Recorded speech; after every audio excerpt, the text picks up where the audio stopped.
하나님, 저에게 말씀을 깨닫는 지혜를 주옵소서. 아멘. 옆 사람 축복해 주세요. 하나님의 말씀이 성도님의 심령을 새롭게 하시길 바랍니다. 아멘. 어떤 것에 주목하느냐, 이것은 굉장히 중요한 문제입니다. 어디에 주목하느냐에 따라서 사람의 인격이 또 수준이, 삶의 반응이 전혀 달라지기 때문입니다. 뭔가를 잃은 사람들의 특징이 뭐냐면요, 부정적인 것, 모자란 것에 집중하거나 집착하지 않는다는 겁니다. 없는 것, 모자란 것, 힘든 것, 그런 것에 집중하고 집착하는 사람은요, 거기다 에너지를 다 빼앗기게 돼요. 마음속에 의욕이 사라져요. 맥이 풀려요. 뭔가 해낼 수 있는 여건이 되지를 않습니다. 인터넷에 떠돌아다니던 것 중에 징기스칸 관련해서 재미난 글이 있더라고요. 제가 인용을 해드릴게요. 집안이 나쁘다고 탓하지 말라. 나는 9살 때 아버지를 잃고 마을에서 쫓겨났다. 가난하다고 말하지 말라. 나는 들쥐를 잡아먹으며 목숨을 연명했고 목숨을 건 전쟁이 내 직업이고 일이었다. 작은 나라에서 태어났다고 말하지 말라. 그림자 말고는 친구도 없고 병사로만 10만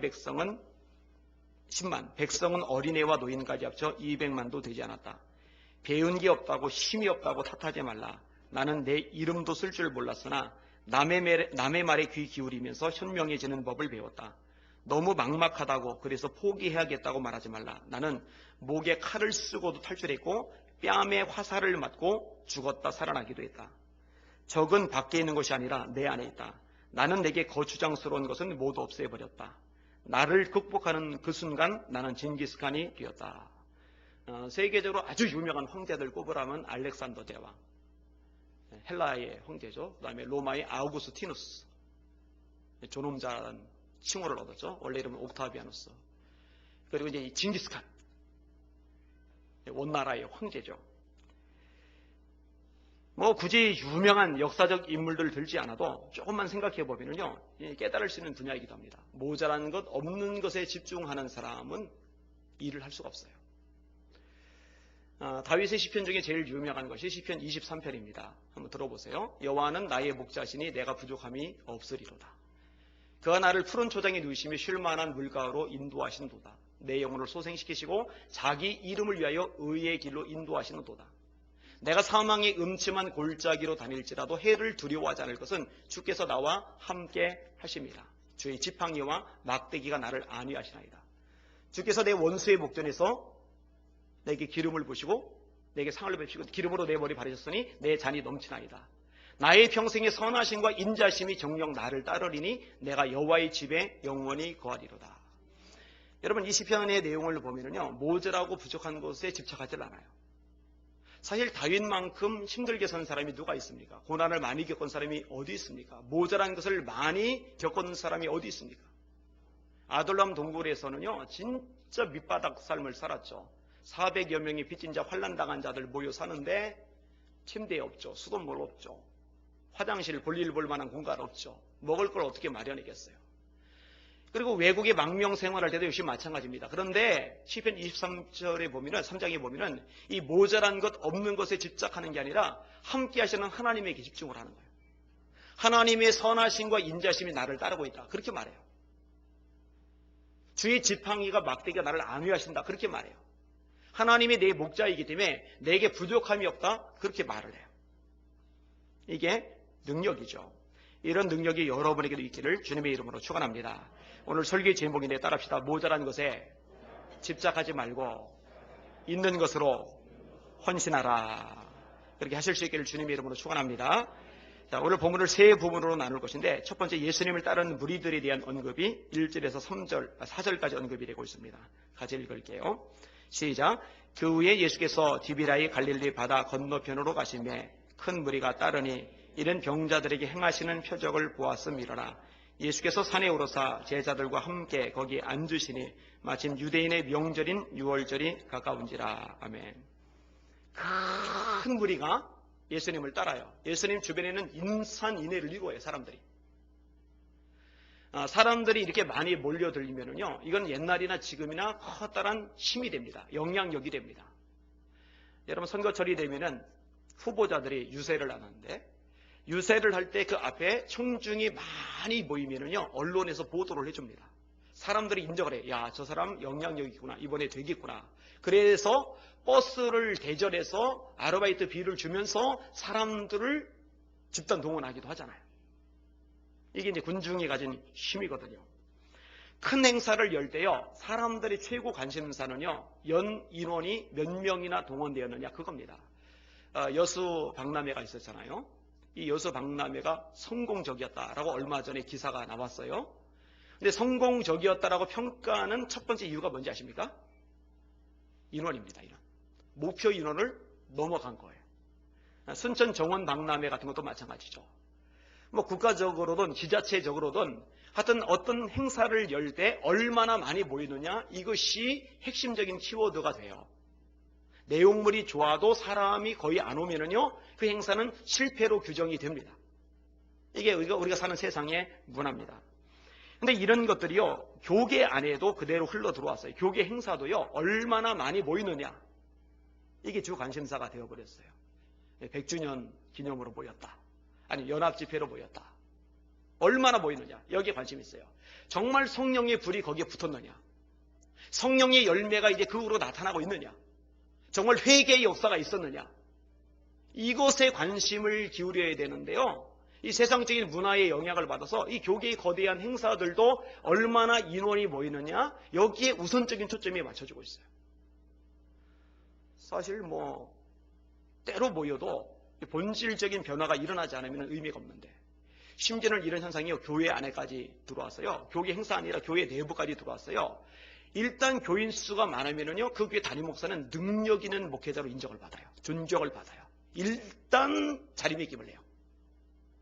근데 한 20년, 30년 목회를 했는데도 성도 수가 얼마 안 된다. 그러면 능력 없는, 영성 없는 목회자 취급을 받아요. 이게 우리가 사는 세상의 흐름입니다.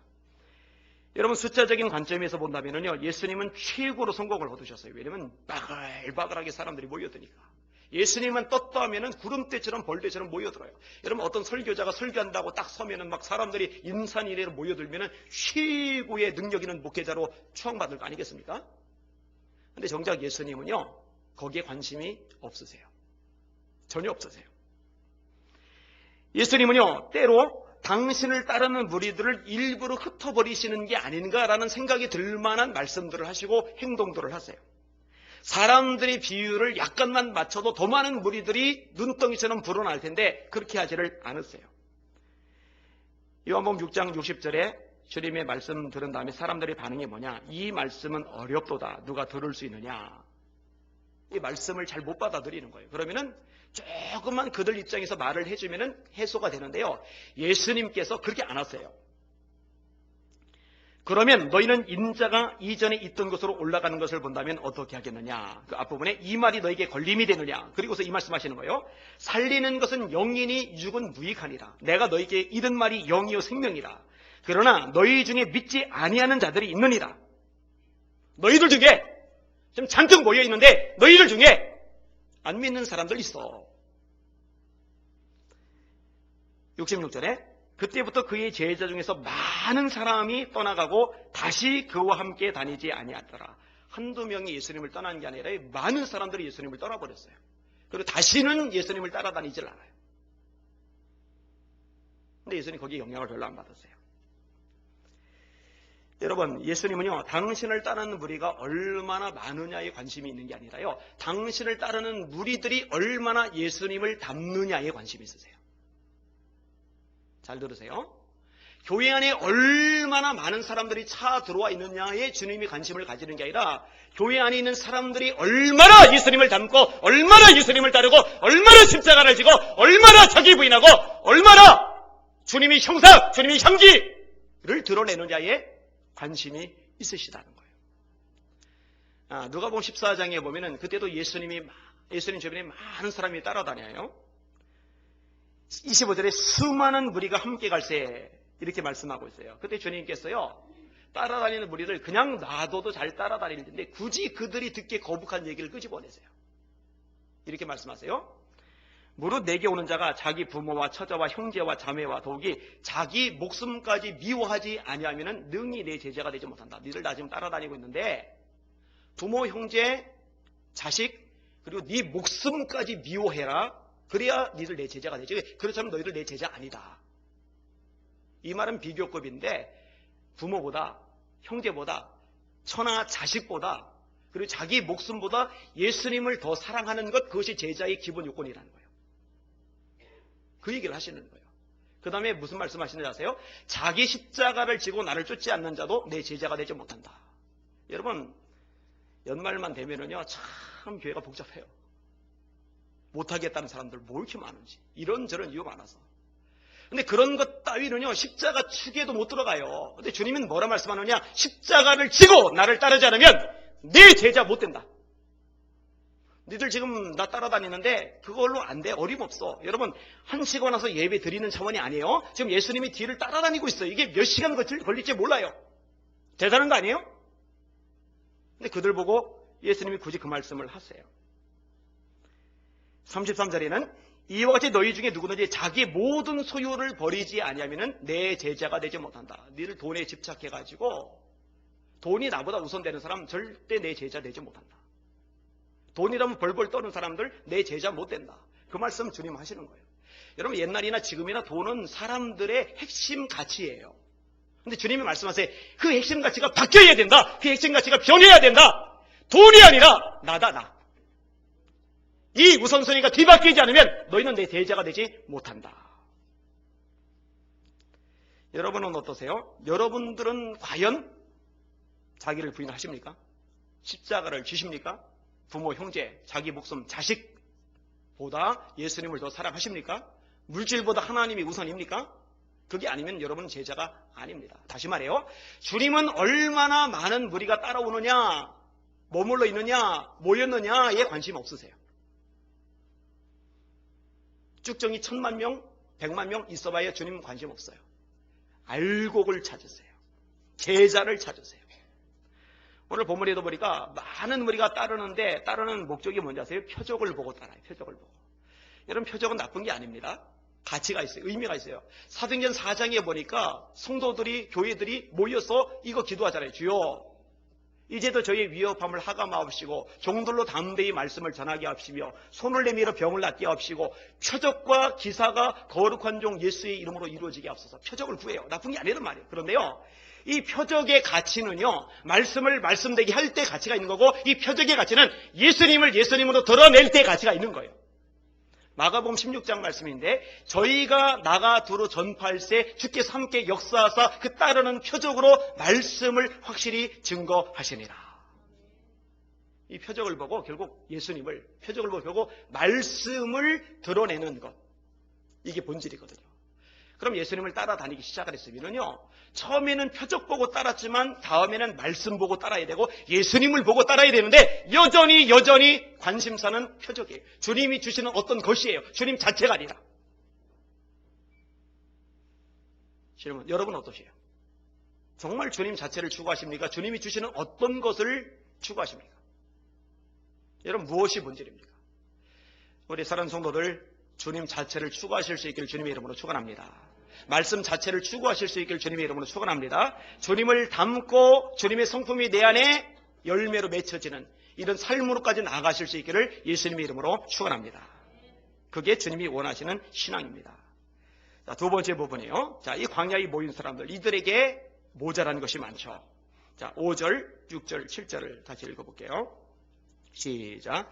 예수께서 눈을 들어 큰 무리가 자기에게로 오는 것을 보시고 빌립에게 이르시되 우리가 어디서 떡을 사서 이 사람들을 먹이겠느냐 하시니 이렇게 말씀하심은 친히 어떻게 하실지를 아시고 빌립을 시험하고자 하심이라. 빌립이 대답하되 각 사람으로 조금씩 받게 할지라도 200데나리온의 떡이 부족하리이다. 아멘. 자, 무리들이 배가 고파요. 배고픈 무리들이 마음에 걸리시는 거죠. 칠비영이어의 사건 전에도 그런 말씀이 나와요. 예수께서 제자들을 불러 이르시되 내가 무리를 불쌍히 여기노라. 그들이 나와 함께 있은지 이미 사흘임에 먹을 것이 없도다. 길에서 기진할까요? 굶겨 보내지 못하겠노라. 마태복음 15장 32절 말씀입니다. 길에서 기운이 빠져서 쓰러질 것 걱정돼서 굶겨 보낼 수는 없겠다. 그 말씀을 하시는 거예요. 오늘 본문에도 그런 부분에 관심이 많으신 거죠. 그런데 예수님에게는 이미 방법이 있어요. 어떻게 하시리라라는 계획이 있어요. 근데 제자들은 몰라요. 그 제자 중에 한 명인 빌립, 그 빌립에게 주님께서 질문을 던지세요. 그 빌립을 시험하시는 거죠. 어떻게 반응하는지. 뭐라고 말씀하세요? 우리가 어디서 떡을 사서 이 사람들을 먹이겠느냐? 그러니까 빌립이요, 즉각적으로 대답을 합니다. 각 사람으로 조금씩 받게 할지라도 200데나리온의 떡이 부족하리다. 여러분, 빌립 머리 좋은 사람이에요. 예수님께서 물으시고 한참 있다 대답한 게 아니에요. 아니면 아까 물으시고 지금 대답하게 하시는 게 아니에요. 즉각적으로 물으셨는데 즉각적으로 대답을 해요. 5,000명, 그리고 조금씩 받고, 그리고 그것을 준비를 하면은, 그래도 200데나리온 액수되는 떡이 양이 모자랐겠구나. 딱딱 이 답이 나오는 거죠. 이게 뭐가 모자란지를 알아요. 그리고 모자란 걸 입으로 말을 해요. 근데 여러분 기억하세요. 모자란 것을 보는 눈, 그리고 모자란 것을 입으로 말하는 그 입, 그것은 절대로 문제 해결에 도움이 되지 않아요. 하등의 유익이 되지를 않아요. 여러분, 빌립이 주목해야 할 것은요, 모자란 그 어떤 것이 아니라 그 가운데 계신 예수 그리스도여야 돼요. 요한복음 2장에 보면은 혼인잔치에 포도주가 모자라요. 근데 그 모자란 포도주를 주님께서 해결하세요. 요한복음 5장에 보면은요, 38년 된 중풍병자가 나오는데 이 중풍병자에게는 건강이 모자라요. 그런데 그 모자란 문제를 주님이 해결하세요.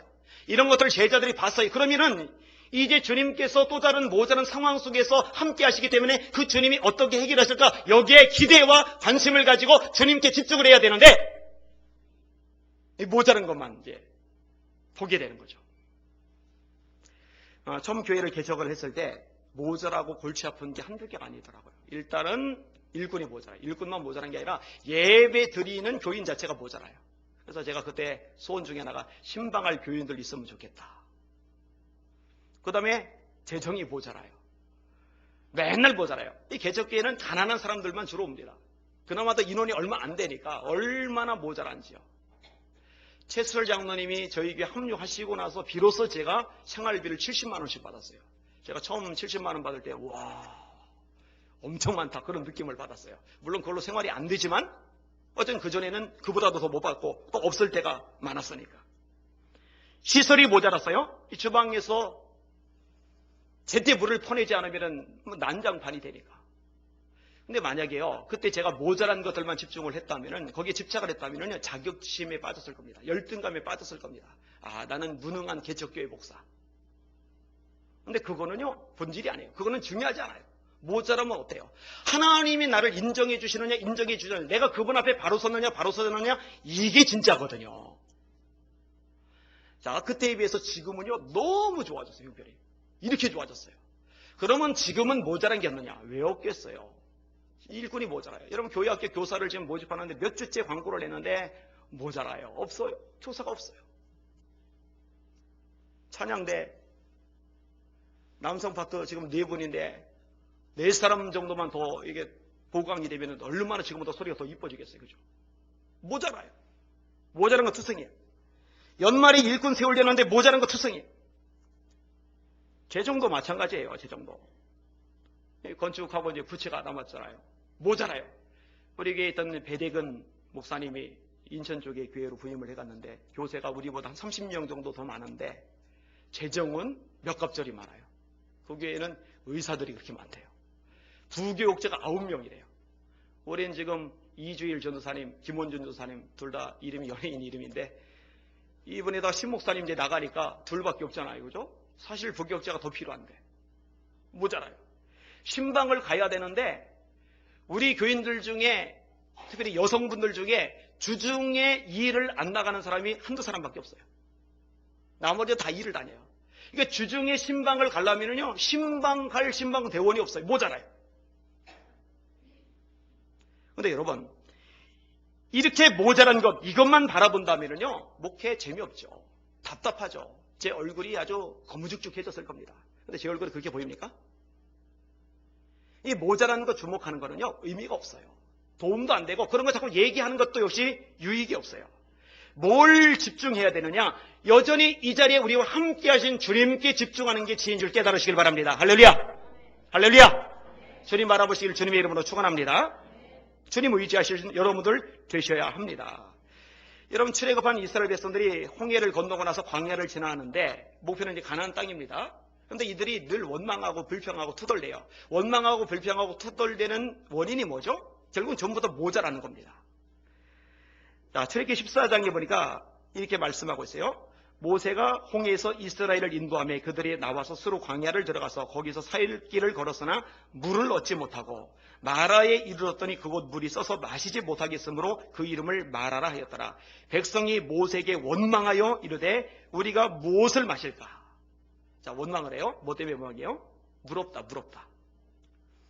그 다음에 또 9절 제가 읽어드릴게요. 이스라엘 자손 온 회중이 그 광야에서 모세와 아론을 원망하여 이스라엘 자손이 그들에게 이르되 우리가 애굽 땅에서 고기가마 곁에 앉아있던 데와 떡을 배불리 먹던 데에 여호와의 손에 죽었더라면 좋았을 것을 너희가 이 광야로 우리를 인도해내어 이 온 회중이 줄여 죽게 하는도다. 지금 뭐가 모자라요? 떡, 고기. 그것 때문에 지금 원망을 하는 거예요. 그러면서 어떤 소리 하느냐? 하지 말 소리까지 하는데 차라리 그냥 있을 걸 뭐하러 여기까지 따라 나왔을까? 그 얘기를 하는 거예요. 그 다음에 민수기에 보면은요, 이보다 더 엉뚱한 얘기가 나오는데, 이렇게 기록되어 있어요. 그들 중에 섞여 사는 다른 인종들이 잡족이라고 되어 있어요. 탐욕을 품음에 이스라엘 자손도 다시 울며 이르되 누가 우리에게 고기를 주어 먹게 하랴. 그 다음 구절인데, 우리가 애굽에 있을 때는 값없이 생선과 오이와 참외와 부추와 파와 마늘들을 먹은 것이 생각나거늘 이제는 우리 기력이 다하여 이 만나 외에는 보이는 것이 아무것도 없도다. 질문. 지금 광야예요. 광야에 참외가 없는 게 정상이에요? 정상이 아니에요? 정상이죠. 광야에 파와 마늘이 있는 게 정상이에요? 없는 게 정상이에요? 없는 게 정상이죠. 그 다음에 광야에 생선이 있습니까? 광야 그 먼지판, 모래판에 뛰어다니는 생선이 있어요? 바닷가가 아니잖아요. 강가가 아니잖아요. 광야에 생선 없는 거 정상이죠. 그런데 지금 뭔 얘기하고 있어요? 없는 게 정상인데 생선 없다고, 파 없다고, 마늘 없다고, 부추 없다고, 거기다 참외까지 나와요. 참외까지 없다고. 이것 가지고 원망하고 툴툴대고 있는 거예요. 여러분, 안타까운 일이죠. 근데 여러분, 이들이 잊고 있는 게 있어요. 그 광야 가운데 하나님이 함께하고 계세요. 불기둥과 구름기둥 하나님 임재의 상징입니다. 하나님이 만나를 주셨어요. 반석에서 물을 흘리시고 말에 있은 물을 달게 하시고 메추라기를 먹이시고 아말렉과 싸워 승리하게 하시고 무엇보다 이들 애굽에서 값없이 생선, 파, 마늘, 부추 먹었다고 하는데 이거 거짓말이죠. 애굽에서 언제 그랬어요? 값없이 먹었어요? 아니요. 노예 생활했어요. 하루 종일 일하고 월급 못 받고 대신에 조금씩 생선도 받고 참외도 받고 부추도 받고 마늘도 받고 고기도 받은 거예요. 뭘 값없이 얻습니까? 그런데 이 광야는 자유가 있단 말이에요. 자유인이 됐단 말이에요. 지금 얼마나 풍성한데, 얼마나 많은데, 얼마나 넉넉한데, 얼마나 누리는 게 크고 위대한데 여기에 집중을 못하고 모자라는 것에 집중을 해요.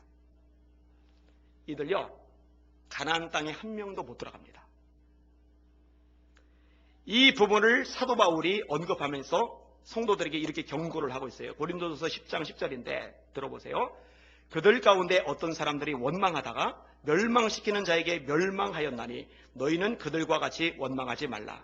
그들에게 일어난 이런 일은 본보기가 되고 또한 말세를 만난 우리를 깨우치기 위하여 기록되었느니라. 그런즉 손줄로 생각하는 자는 넘어질까 조심하라. 따라합시다. 너희는 그들과 같이 원망하지 말라.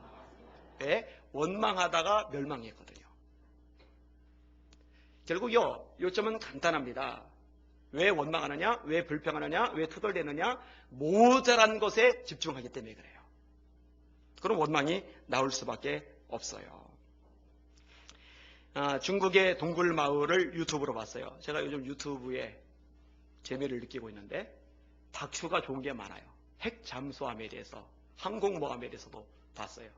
또 그다음에 각 나라별로 아주 독특한 문화 같은 것들, 또 여인 부족들, 하여튼 제가 경험하기 힘든 다양한 것들, 다큐멘터리 좋은 게 꽤 많이 있더라고요. 그런데 이번에 본 거는요, 중국의 동굴 마을인데 이 거대한 청년 동굴 안에 들어가서 사람들이 생활을 하는데요. 집들이 천장이 없어요. 물론 천장이 없어도 비나 눈은 안 맞아요. 동굴 속에 있으니까. 그래도 이게 집골이 좀 그렇더라고요. 저녁 7시 경이 되면은요, 깜깜해요. 아무것도 안 보여요. 거기 출연하는 사람 하나가 그 지역을 탐방하고서 여기저기 이제 들어가 보는데 매점이라고 해서 이게 들어가는 장면이에요. 그래서 제가 기대를 가지고 도대체 이 매점에는 뭐가 있을까? 그리고 다음 장면을 이제 기다리고 있는데 매점 안에 들어갔어요. 그리고 카메라가 그 매점 안을 비춰주는데 없어요. 뭐가 없어요.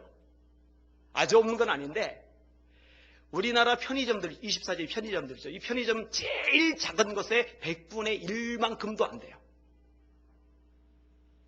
사랑하는 여러분, 여러분이 대한민국 땅에 산다는 얘기는요, 세계에서 이미 절반 이상으로 잘 산다는 얘기예요. 근데 우리 대한민국의 행복 지수는요, 세계에서 밑바닥 수준입니다. 행복감이 없어요. 왠지 아세요? 세계 절반 이상보다 훨씬 잘 사는데 여러분 입고 있는 그런 옷들이요, 세계 절반 이상입니다. 이미. 이런 조명 이미 세계 절반 이상입니다. 절반 정도가 아니에요. 세계 3분의 2 속에 이미 들어가요. 아주 가난하고 어렵고 힘들게 산다 해도 이미 잘 사는 거예요. 웅덩이 물 그냥 마시는데 짐승도 마시고 사람도 마셔요. 그거 먹고 병 나죠.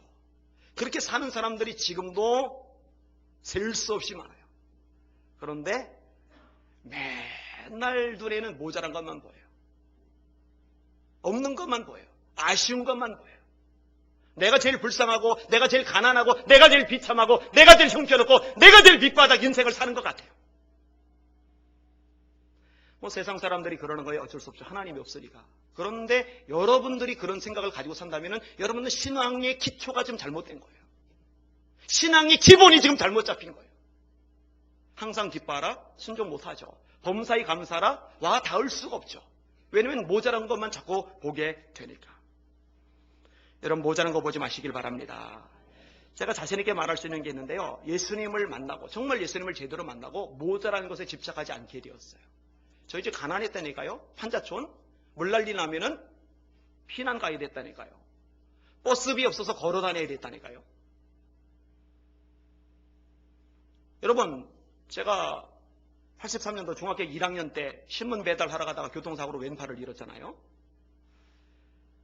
우리 아버지가 일을 제대로 해서 돈을 벌어왔다면, 집안이 넉넉했다면 제가 신문 배달 안 했을 거고, 제가 신문 배달을 안 했으면 교통사고 안 났을 거고, 교통사고 안 났으면 팔을 안 잃었을 거예요.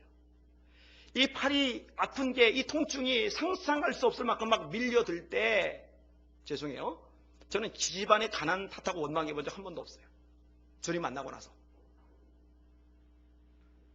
아버지가 일만 제대로 다녔어도, 집만 조금만 넉넉했어도, 내가 이렇게 아프지 않아도 되는데, 내가 이렇게 고통을 겪지 않아도 되는데, 그런 생각 안 했어요. 예수님 만나고 나니까. 만약에 그런 생각하고 살았으면 불행해졌을 거죠. 여러분 교회 생활이 재미없고 불편하고 짜증나는 사람들의 특징이 뭔지 아십니까? 모자란 것만 자꾸 봐요. 부족한 것만 자꾸 봐요. 그러면 재미없어요. 가정생활도 마찬가지입니다. 모자란 것만 자꾸 보는 사람은요, 남편하고 관계가 좋을 수가 없어요. 불가능합니다. 왜냐면 그 남편이 꼴 보기 싫거든요. 내가 이 인간만 안 만났어도 지금보다 낫게 살 텐데, 내가 아가씨 쪽에는 그래도 내가 월급 받아 타면서 넉넉하게 여유롭게 스타벅스 커피도 마셔가면서 살았는데, 지금은 스타벅스 커피 한 잔 마시려면은 막 살림 펑크날 거 눈에 띄어서 마시지도 못하고, 이 남편이 미워지죠. 그럼. 왜 그래요? 모자란 것만 보니까. 사랑하는 여러분들, 모자란 것에 집착하지 않기를 주님의 이름으로 축원합니다. 따라합시다. 먹을 것과 입을 것이 있은즉 족한 줄로 알 것이니라. 먹을 것 있으신 분들 아멘. 입을 것 있으신 분들 아멘. 그러면 감사하시길 바랍니다. 만족하시길 바랍니다. 만족하셔야 돼요. 거기에 행복이 있어요. 거기에 기쁨이 있어요. 자, 세 번째 부분, 마지막 부분을 좀 다루겠습니다. 8절에서 13절까지 같이 읽겠습니다. 시작. 제자 중 하나 곧 시몬 베드로의 형제 안드레가 예수께 여짜오되 여기 한 아이가 있어 보리떡 5개와 물고기 2마리를 가지고 있나이다. 그러나 그것이 이 많은 사람에게 얼마나 되겠사옵나이까. 예수께서 이르시되 이 사람들로 앉게 하라 하시니 그곳에 예수께서 떡을 가져 축사하신 후에 앉아있는 자들에게 나눠주시고 물고기도 그렇게 그들의 원대로 주시니라. 우리 배부른 후에 예수께서 제자들에게 이르시되 남은 조각을 거두고 버리는 것이 없게 하라 하시므로 이에 거두니 보리떡 5개로 먹고 남은 조각이 12바구니에 찼더라. 아멘. 한 아이가 있어요. 도시락을 가지고 있는데 도시락 내용물이 초라합니다. 떡 5개와 물고기 2마리. 원어상 그 물고기 2마리도 상품 가치가 있는 큰 물고기가 아니라 어부들이 상품 가치가 없기 때문에 해변에 버리고 간 것을 가난한 아낙네들이 주워다가 소금 같은 것에 절여서 먹는 그런 물고기예요. 그러니까 우리말로는 그냥 물고기인데 원어상으로는 그런 작은 볼품없는 물고기 2마리. 그게 이제 아이 도시락입니다. 여러분, 아이들에게 도시락은요 굉장히 의미가 큽니다. 저도 초등학교 때, 중학교 때 도시락 싸갈 때는요 2시간 끝나고 3시간 끝나고 미리 도시락을 다 까먹어요. 많은 아이들이 그렇게 합니다. 근데 그때 까먹는 그 재미가 상당히 쏠쏠합니다. 심지어는 수업 시간에 책을 세워놓고 그 밑에서 도시락을 먹기도 하잖아요. 그죠? 참 좋은 거거든요, 이게. 그런데 이 아이가 자기가 먹으면 딱 끝났을 그 도시락을 자기가 안 먹고 예수님께 내어준 거예요. 여러분, 이거 절대로 쉬운 거 아닙니다. 사람들은요, 죄성 때문에, 원죄 때문에 본성적으로 이기적입니다. 본성적으로 자기중심적입니다. 내가 넉넉하게 하고 남으면 줄까? 나도 모자란 것 쪼개서 주는 것, 게다가 쪼개서 주는 차라리 아니라 통째로 내주는 것, 이거는 본성상 어려운 일이에요. 근데 이 아이가 예수님 말씀 듣고 나서 진짜 변화된 거예요. 자기 먹으면 딱 끝날 도시락을 예수님께 내놨어요. 그리고 예수님께서 그 물고기 2마리, 떡 5개로 5,000명을 먹이고 12광주리가 남게 하셨어요. 기적을 행하신 거죠. 여러분, 아이가 먹고 말았다면 그것은 끝났겠지만 주님께 드리니까 놀라운 역사를 이루는 통로가 된단 말이에요. 별거 아닌데 엄청난 걸 이뤄요. 잘 들으세요. 하나님께서 뭔가 역사하실 때, 위대한 일, 큰 일을 행하실 때요, 우리 보고 뭐 대단한 것 요구하시는 분이 아니에요. 우리에게 있는 작은 것, 그러나 그것이 중심으로 주님께 드려질 때 주님은 그것을 쓰셔서 크고 위대한 일을 이루시는 줄 믿으시길 바랍니다. 여러분, 다윗이 골리앗을 쳐 죽일 때 하나님께서 다윗에게 먼 미래에 있는 저격용 총 한 자로 주셔서 그거 가지고 딱 골리앗 겨누고에다가 입을 딱 맞추고, 그거 아니죠. 그 당시에 흔하게 굴러다니던 시냇가의 조약돌, 그걸 쓰셔서 골리앗을 무너뜨려요. 아무도 하나님의 이름이 땅에 떨어지는데도 나서지 않는 상황에서 다윗이 자기 인생을, 자기 목숨을 하나님 앞에 드렸을 때 하나님이 시냇가의 돌따위 가지고 골리앗을 무너뜨린 줄 믿으시길 바랍니다. 삼갈이라는 사사가 있는데 이 사사가요 나라를 구해요. 뭘로 나라를 구했을까? 엄청난 거? 아니요. 소모는 막대기로. 왜냐면 소치던 사람이거든요. 근데 그 삶이 하나님께 드려지니까 소모는 막대기가 쓰임 맞는 거예요. 여러분, 모세가 애굽에 10가지 대재앙을 내릴 때 홍해를 가를 때 썼던 지팡이가 있잖아요. 그 지팡이가 하나님이 특별히 마련해 준 마법의 지팡이입니까? 요술공주 세라의 지팡이입니까? 아니요. 40년간 양떼를 치던 바로 그 지팡이. 출애굽기 3장에 보니까 40년간 양을 쳤는데 40년 후에도 자기 양이 없어요. 저기 장인 이도로의 양을 칠 때 그렇게 돼 있어요. 얼마나 무능한 남자입니까? 십보라 아내 입장에서 보면은 이런 남자하고는 갈라서야죠. 40년간 자기 소유가 없어요. 이런 무능한 인간이 어디 있어요? 남의 양이라 치던 지팡이, 그 지팡이가 애굽이라는 그 당시 세계 최고의 제국에 재앙을 내리는 힘이 돼요. 후계를 가르는 힘이 돼요. 반석에서 불을 내는 능력이 돼요. 하나님이 우리 쓰실 때요, 우리에게 지금 없는 뭔가 대단한 거 요구하고 갖추면 쓰시고 그런 분 아니에요. 교인들 중에 착각을 하는 사람들이 있는데 어떤 사람이냐면요, 내가 돈을 좀 벌면, 형편이 좀 나아지면, 내가 여건이 좀 좋아지면 그 다음에 내가 주의 일을 해야지. 이런 사람은요, 죽었다 깨도 죽을 때까지도 주의 일을 제대로 못합니다. 쓰임 못 받습니다. 지금 내게 있는 시간, 내게 있는 물질, 내게 있는 건강, 내게 있는 재능, 내가 가지고 있는 그 어떤 것, 그러나 그것이 중심으로 주님을 너무 사랑하기 때문에, 주님이 내게 너무 귀하기 때문에 드리고 싶어서, 헌신하고 싶어서 주님의 손에 올려드릴 때 주님이 그것을 통해서 사용하시고 역사하시는 줄 믿으시길 바랍니다. 이런 믿음을 저와 여러분이 가지고 있어야 돼요. 제가 목사님들만이 아니라 장로님들도 많이 만나요. 근데 장로님들 중에 정말 굉장한 분들이 있어요. 그 중에 이용희 교수님이라고 있어요. 에스더 기도운동본부의 대표인데, 이분이 교회에서 청년을 담당하고 있어요. 청년의 교육자 갖고 이분이 청년을 담당하더라고요. 거기 청년의 수련회 인도해달라고 해서 제가 가서 이제 인도를 했었어요. 이분은 대학에서는 또 학생들을 가르쳐요. 그리고요, 늘 날밤을 새우면서 나라를 위해 국가를 위해서 기도를 해요. 엄청나게 귀한 일들을 많이 해요. 이분이요, 크리스마스만 되면은요, 예수님께 생일 선물을 드린답니다. 근데 생일 선물을 드리게 된 이유가 있더라고요. 수필을 읽었는데 그 수필의 내용이 이겁니다. 어떤 엄마가 성탄절 앞두고 선물을 포장을 해요. 아이가 봤어요. 엄마 뭐예요? 크리스마스 때 선물을 포장하고 있단다. 크리스마스가 뭔데요? 예수님 생일이란다. 그런데 왜 다른 사람 선물을 했는데 예수님 생일 선물은 없어요? 할 말이 없는 거예요. 이게 수필 내용이에요. 근데 이용규 스님이 그 수필을 읽고 감동을 받은 거예요. 그리고 그 다음부터 실천을 한 거예요. 성탄절만 되면은 생일 선물을 예수님께 드리는 거예요. 인상 깊은 게 세 가지인데, 하나는 중학교 2학년 때. 그러니까 중학교 2학년 이전에 이 수필을 읽었고 중학교 2학년 때부터 실천을 한 거죠. 중학교 2학년 시절 추운 크리스마스 이브 날이 되면은 버스 정류장에 서 있어요. 그리고 이제 버스가 도착을 해요. 그러면은 얼른 뛰어 올라와서, 그 당시에 버스 안내양이 있었는데 안내양에게 성탄 카드하고 사탕 2개를 주고 내려와요. 그 다음에 다음 버스가 오면은 또다시 뛰어 올라와서 안내양에게 성탄 카드하고 사탕 2알을 주고 내려와요. 버스 안내양이 좀 안 돼 보였나 봐요. 그 다음에 두 번째 인상 깊은 것은, 그 교인들 중에 정말 어려운 힘든 교인이 하나가 있는데 아파요. 다른 사람들은 성탄절을 맞으면 이렇게 모여서 어울리기도 하고 식사도 하고 또 재미나게 놀기도 하는데, 그분은 늘 쓸쓸해요. 그래서 어머니하고 자기하고 둘이서 케이크를 마련해서 그 집을 신방을 간 거예요. 근데 그 성도분이 울더래요. 왜냐면 평생 처음 그런 일을 겪었으니까 울더래요. 그거 잊지 못한대요. 그리고 또 하나 잊지 못하는 세 번째 성탄 생일이 뭐냐? 작년에 있었던 일인데, 크리스마스 맞두고 올해는 예수님께 생일 선물, 생신 선물 뭘 드릴까 기도를 하는데 탈북자들이 마음에 와닿는 거예요.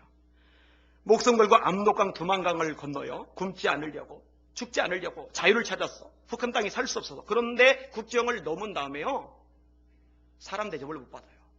여자들 인신매매 많이 나갑니다. 장기 기증, 죽을 때 하는 건데 산 사람의 몸을 갈라 장기 빼서 돈 많은 사람에게 돈 받고 파는 일들로 생겨요. 중국 공안에 잡혀서 북한의 도로 집어 들어가집니다. 그러면은 거기서 고문당하고 죽어요. 그러면 이번에는 이 탈북자 1명 부출하는 거, 이거 예수님 생신 선물이다. 그 몇백만 원 들어요. 그거를 주님께 드렸어요. 그런데요, 그 몇백만 원을 본인이 혼자 썼으면 그것을 끝일 텐데 주님께 생일 선물로 그것을 드리고 나서 일이 일어나기 시작을 했어요. 이 사실을 안 사람들이 감동을 받아서 나도 한 번 할게요. 나도 한 사람 구출할게요. 나도 한 사람 구출할게요. 나도 한 사람 구출할게요. 그래서 지난달 11월 20일까지 모아진 금액이 2억 4,387만 8,780원. 그래서 구출된 탈북자가 85명. 태국 수용소 체류 중인 사람 8명, 대한민국 입국 후에 국정원 조사 중인 사람이 26명, 하나원 교육 중인 사람이 13명, 하나원 퇴소하면은 이제 우리처럼 이렇게 살 수 있게 되거든요. 이렇게 된 사람이 38명, 그리고 현재 11명의 탈북자 구출을 추진하고 있어요. 아이가 먹어버렸으면 그걸로 끝났을 텐데 주님께 드리니까 5,000명이 먹고 12광주에 남아요. 혼자 그 돈 썼으면 끝났을 텐데 주님께 올려지니까 수많은 85명을 구출해냈으니 이거 얼마나 가치 있는 일입니까? 여러분, 저와 여러분 가지고 있는 어떤 것이든지 주님께 드릴 수 있기를 주님의 이름으로 축원합니다. 여러분, 저의 제일 큰 관심사는요, 이제 주님께 받는 어떤 게 아닙니다. 달라는 기도 이제는 별로 없는 것 같아요. 있기는 있지만은요, 주님을 위해서 드리고 싶은 기도가 훨씬 많아요. 주님, 제가 어떻게 할까요? 어떻게 하면 좋겠습니까? 뭘 할까요? 그 기도가 많아요. 이제는 받는 게 관심이 아니라 드리는 게 관심이에요. 제가 이 얘기 몇 번 했어요. 저는 물질 드리는 게 제일 쉬워요. 여러분, 돈은 제일 쉬워요. 돈보다 어려운 게 목숨입니다. 시간입니다. 근데 목숨과 시간을 드릴 줄 알면 돈은 쉬워요. 저는 제 재능을 드려요. 글로 인한 파급 효과가 굉장히 큽니다. 꾸준하게 글을 써요. 요즘은요, 제가 글 쓰면은요, 조금 있으면 반응이 와요. 대학교에서도 반응이 오고요, 교계 인사들에게서도 반응이 오고요, 정치권에서도 반응이 와요. 저에게 주신 재능, 줄을 쓰는 거예요. 그래서 매일처럼 써요, 지금도 글을. 기도하는 시간, 이거 드리고 싶어요. 그래서 요즘 제가 행복합니다. 금요철에 시작하고 나서 3시 반경에서 4시경에 진짜 힘들어요. 그럼 그때 한 10분 정도 이렇게 장의자에 누워있기도 해요. 그리고 다시 일어나서 기도를 하는데 이거 얼마나 기쁘고 좋은지 모르겠어요. 왜냐면 주님께 드릴 수 있으니까. 우리 전에 대학 다닐 때, 중학교, 고등학교 때 밤새워 기도하던 거 드렸었는데 수십 년 동안 못 드렸거든요. 그러다가 이제 다시 드리니까 행복한 거예요. 제 젊음, 제 에너지 드리고 싶어요. 여러분, 판자촌에 자꾸 병들고 초라한 아이가 주님께 드려지니까 주님이 써주시더라고요. 이게 너무 감사해서, 이게 너무 감격스러워서 어쩔 줄 모르겠어요. 사랑하는 여러분, 저는 이곳에는 여러분들이 저와 함께, 또 여러분이 여러분 가족과 함께 주님께 드리는 삶을 살기를 원합니다. 주님께 드리는 인생 되실 수 있기를 주님의 이름으로 축원합니다. 우리 교인들 중에도 잘 드리는 분들 있어요. 힘들게 참 어렵게 일해서 나도 모자란데 그것 가지고 구제안을 있으면 이렇게 탁탁 내놓는 분들이 있어요. 그거 주님 기뻐하세요. 피곤하고 지친 몸인데 그 몸으로 교회 청소하는 일을 있어요. 더 일찍 나와서 일부 예배 드리고 학생들과 아이들에게 말씀 가르치는 것도 주님께 드리는 거예요.